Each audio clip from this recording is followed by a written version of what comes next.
When we are all connected तब भी हम किसी के साथ अच्छा बिहेव करते हैं और किसी के साथ हम डिफरेंट तरीके से बिहेव करते हैं। कोई हमें अच्छे से बात करता है तो हम उसके लिए एक डिफरेंट ओपिनियन रखते हैं, कोई अगर हमारे साथ बुरा करता है या कैसा भी है तो उसके साथ हम एक अलग तरीके से बिहेव करते हैं। तो sir sometimes I get confused कि when we are all connected why can't we behave and be the same with everybody. देखिए, दो अलग अलग चीज़ें हैं। एक है एक रियलिटी, वो क्या है, चाहे आप साइंटिफिक पॉइंट ऑफ व्यू से देखिए चाहे स्पिरिचुअल पॉइंट ऑफ व्यू से देखिए, we are all connected, we are all one, उसमें कोई डाउट है ही नहीं। जैसे साइंटिफिकली क्या बोलते हैं, we are all made up of that same energy, right. जो हमारे मटेरियल्स हैं वो सब सेम है, जिन मटेरियल्स के हम बने हैं, हमारी बॉडीज बनी है, that is a fact which can't be questioned. एक है बिहेवियर जिसकी आप बात कर रहे हो। बिहेवियर में इट इज इम्प्लाइड कि कोई दूसरा है, तो वहां पर क्या आ जाता है, वहां पे एक ट्रांजैक्शन आ जाती है। कोई बोलता नहीं है but every relationship is a transaction of give and take. ये हर रिलेशनशिप के कुछ अनसेड रूल्स होते हैं।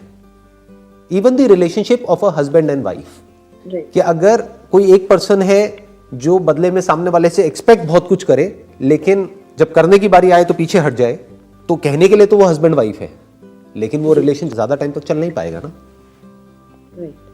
तो what I am saying is कि ये हमको सेंसिबली समझना होगा कि इस दुनिया में जो भी हमारा बिहेवियर होता है that is influenced by this give and take equation, that's more of a transaction. जैसे एक बिजनेस की ट्रांजैक्शन होती है कि अगर मैंने आपको 100 रुपए दिया तो मैं बदले में एक्सपेक्ट कर रहा हूं कि मेरे को 100 रुपए की वैल्यू की कोई प्रोडक्ट या सर्विस मिली, तो that is a transaction.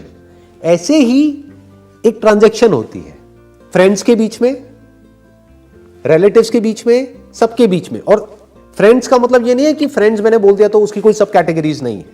Friends भी अलग अलग तरह के होते हैं। एक फ्रेंड होते हैं जो हमको पता है कि ये फ्रेंड है ही टाइम पास के लिए, फॉर एग्जाम्पल कि हमको पता है कि हम अपने काम से आए, बहुत स्ट्रेस्ड आउट है या अपनी लाइफ से स्ट्रेस्ड आउट हैं, अब हम वहाँ पे जा रहे हैं, हल्की फुल्की बातें कर रहे हैं, हंस रहे हैं, थोड़ा सा हमने टाइम स्पेंड किया, साथ में लंच किया, डिनर किया, वो अपने घर, हम अपने घर।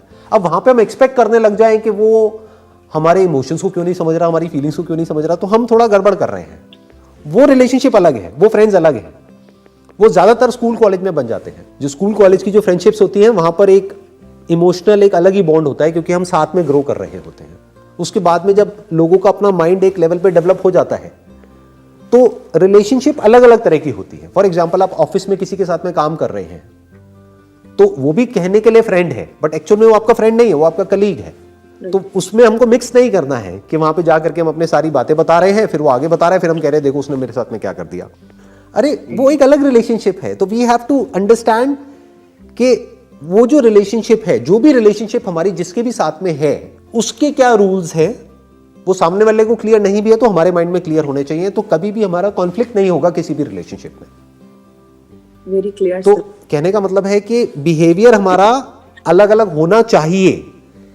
Fundamentally we are all one.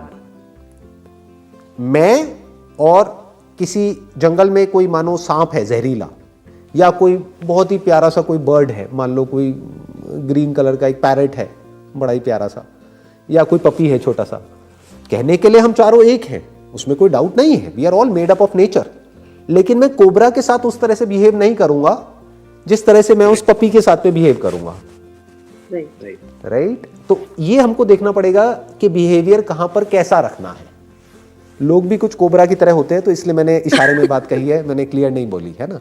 कुछ होते हैं जहरीले होते हैं, तो उनसे थोड़ा उसी तरह से बिहेव करना पड़ेगा। अब आप कहोगे नहीं वी आर वन, तो वो तो उसका तो काम ही वही है, मतलब वो तो प्रॉब्लम क्रिएट करेगा ही आपके लिए।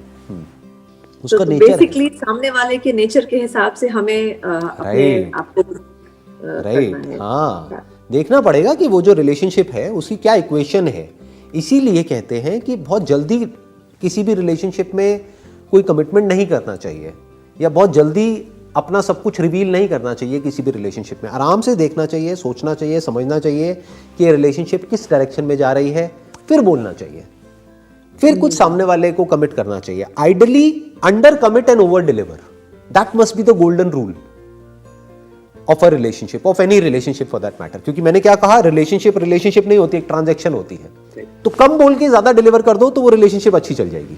मेरा क्वेश्चन ये है कि कभी कभी हम लाइफ में ऐसी मिस्टेक कर देते हैं कि जिसके ऊपर हम खुद ही रिग्रेट करते रहते हैं। बाहर वाले लोग तो हमें बोलते ही हैं कि हाँ तुमने ये गलती कर दी, और कभी कभार कुछ गलतियाँ ऐसी होती है जो हम शेयर भी नहीं कर सकते और हमने खुद ही वो गलती करी होती है और हम खुद ही के ऊपर वो रिग्रेट कर रहे होते हैं। तो हमें उसे ओवरकम करने के लिए क्या करना चाहिए? ये रिग्रेट अच्छा है, ये होना भी चाहिए। ये किसको होता है? जो अच्छा इंसान होता है। अच्छे इंसान की अब क्या डेफिनेशन है? अभी थोड़ी देर पहले मैंने क्या कहा था, अच्छा बुरा कुछ नहीं होता है। ये हम है जो एक मीनिंग दे रहे हैं। अच्छा मतलब वो जो इस सोसाइटी के लिए अच्छा है, औरों के लिए अच्छा है। मान लो कोई अगर पी करके गाड़ी चला रहे तो उसको क्या कहोगे? क्या वो अच्छा इंसान है, बुरा इंसान है? बुरा इंसान है, क्योंकि वो औरों के लिए भी बुरा है। उसको तो अच्छा नहीं कह सकते ना। हाँ, बट कोई अगर ढंग से ड्राइव कर रहा है, कोई सामने से जा रहा है, रोड क्रॉस कर रहा है तो देख रहा है, रुक रहा है, उसको जाने का मौका दे रहा है, तो उसको आप अच्छा इंसान बोल सकते हो। तो पहले इस अच्छे बुरे की डेफिनेशन को हमको क्लियर करना है, ठीक है ना। तो अब आता है कि ये रिग्रेट किसको होता है। बहुत लोग हैं जो बहुत उल्टे सीधे काम करते हैं इस दुनिया में, पता नहीं किस किस लेवल के काम करते हैं जो हमको बोलने में ही शर्म आ जाए। उनको कोई रिग्रेट नहीं होता है। क्यों नहीं होता उनको रिग्रेट? हाँ, और इंसान एक्चुअल में अच्छा बुरा नहीं होता है। ध्यान से समझना, क्यों नहीं होता उनको रिग्रेट। जिनको बोलते हैं बिल्कुल हार्डकोर क्रिमिनल्स, जैसे आप ये सारे सीरियल्स में देखते हो, ये सीरियल्स नहीं आते आजकल, क्राइम पेट्रोल, सावधान इंडिया, 4 साल पहले देखा था, छोड़ दिया। अच्छा, उसमें आए तो नहीं ना आप। तो अब बुरा इंसान क्या कोई मां के पेट से निकलता है कि वो बुरा पैदा हो गया, वो अच्छा पैदा हो गया? ऐसा होता है क्या हुआ? उसने कभी ना कभी कोई ना कोई गलती करी, लेकिन उसके अंदर रिग्रेट नहीं हुआ वो गलती करने के बाद में, या रिग्रेट हुआ भी तो हल्का फुल्का हुआ। उसके बाद में वो आगे और सिचुएशन बिगड़ती चली गई। आज उसकी हालत ऐसी हो गई, बिल्कुल पत्थर का दिल हो गया उसका। वो कुछ भी कर दे उसको कोई रिग्रेट नहीं होता है। So all I can say is ये रिग्रेट होना अच्छा है। तो डोंट टेक इट नेगेटिवली, क्योंकि इस क्वेश्चन का एक आंसर ये भी हो सकता है मैं आपको कहूं कि नहीं रिग्रेट नहीं होना चाहिए, मूव ऑन इन लाइफ, ये वो। But if you start moving on, अगर आप कुछ गलत करोगे किसी के साथ में, रिग्रेट तभी हो रहा है जो आप किसी को बता तक नहीं सकते कि आपकी एक्चुअल में गलती है, तभी रिग्रेट हो रहा है ना, कि आपको पता था कि ये नहीं करना चाहिए लेकिन गलती हो गई और आपको रिग्रेट हो रहा है, तो ये अच्छा है। This is a sign that you are a good human being, you are good at heart.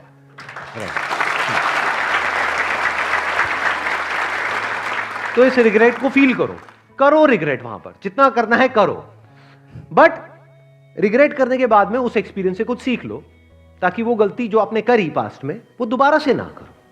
ठीक है, क्लियर है? Yes, मेरा क्वेश्चन ये था कि जब हम जीवन जीते हैं तो हमें ये तो मालूम होता है कि हमें ये करना है, लेकिन जाने अनजाने जीवन में बहुत सारी गलतियां होती हैं, वो जो मानव स्वभाव होता है, तो इस चीज के बारे में मुझे आपसे जानना था। Please have a seat. गलती करने का डर हमारे अंदर हमेशा होना चाहिए, क्योंकि अगर वो डर नहीं होगा तो हम गलत रास्ते पे निकल जाएंगे। लेकिन अगर जानबूझ करके नहीं, हमने सोचा था कि हम ऐसा कुछ नहीं करेंगे, लेकिन जब उस सिचुएशन में होते हैं तो हमसे बहुत सारी चीजें ऐसी हो जाती है जो पूरी लाइफ के लिए हमारे साथ वाले लोग भी उस बात को भुला नहीं पाते हैं, हम खुद भी भुला नहीं पाते हैं, हो जाती है। तो अगर कुछ ऐसा हो जाए, जस्ट लेट इट गो। ठीक है जी, इंसान गलतियों का पुतला है, कोई बात नहीं, चलता है। बट हैविंग सेड दैट, इसका मतलब ये नहीं है कि आप बिल्कुल ही करप्ट हो जाओ अंदर से और कहो कि इंसान तो गलतियों का पुतला है। तो आप गलतियों का पुतला नहीं हो, बेवकूफियों का पुतला हो। हाउ डू वी एक्ट, कभी सोचा है? हाउ डू वी एक्ट, कैसे आप एक्ट करते हो? सोच करके करते हो, बिना सोचे करते हो? आपकी ब्रेथ अपने आप चल रही है, डू यू से कि मैं कर रहा हूं? अपने आप हो रहा है, डाइजेशन अपने आप हो रहा है, तो this is not action. Action की डेफिनेशन अभी हमको पता नहीं है। एक्शन मीन्स कि मैंने कुछ किया। अगर लेटे हुए हो आप और रात को सो रहे हो और अपने आप ही सोए इस तरफ सर करके थे और जब उठाए तो देखा सर इधर हुआ पड़ा है, घूमे पड़े हो, हाथ कहीं है, पैर कहीं है, हो जाता है ऐसा। तो क्या वो आपने किया या वो हुआ? हाँ, तो पहले इसको हमको अच्छे से समझ लेना है। तो जो हुआ उसके बारे में तो सोचना ही नहीं।